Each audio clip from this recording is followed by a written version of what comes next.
ఇందాక నా ఫ్రెండ్ ఒక క్వశ్చన్ అడిగాను నన్ను, ఎందుకు రామ్ చరణ్ మీద అతని సినిమాల మీద అంత నెగిటివ్ ప్రచారం చేస్తున్నారు అని.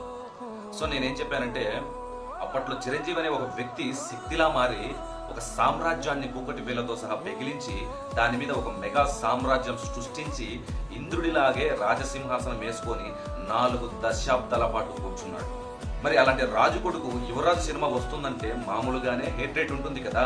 అలాంటిది రామ్ చరణ్ ఇండస్ట్రీలో అడుగుపెట్టిన మొదటి సినిమా నుండే తన తండ్రిలాగే కష్టపడి ఒళ్ళు హూనం చేసుకుని చెమటోడ్చి తన నటనతో, తన డాన్సుతో, తన స్క్రీన్ ప్రెజెన్స్తో, తన వినయంతో, తన విధేయతతో local to national, national to international స్థాయికి ఒక్కొక్క మెట్టు ఎక్కి రికార్డ్స్ తిరగరాస్తూ గ్లోబల్ స్టార్గా ఎదిగి తనకంటూ ఒక గుర్తింపు తెచ్చుకొని నెంబర్ 1 స్థానంలో పోటీ పడుతుంటే అతని తండ్రికి మళ్ళీ అతని కొడుకు సినిమాలపై ఆ మాత్రం కడుపు మంట, ఆవేశం, ఆక్రోశం ఉండటం సహజం. వాటిని అధిగమించి నిలవడం కత్తి మీద సాము లాంటిది. అయినా ఇవన్నీ చరణ్కి వెంట్రుక అని చెప్పాను. చరణ్ రెడీ అయిపో, నీ ప్రతి సినిమాకి ఇలాగే నెగిటివిటీ ఉంటుంది, ఇంకా ఎక్కువ ఉన్నా ఆశ్చర్యపోనక్కర్లేదు. అయినా నీ బొచ్చు కూడా ఎవడు బీగలెళ్ళే. ఎంజాయ్ ద పెద్ద సక్సెస్. కొడతామా ఏంటి మళ్ళీ.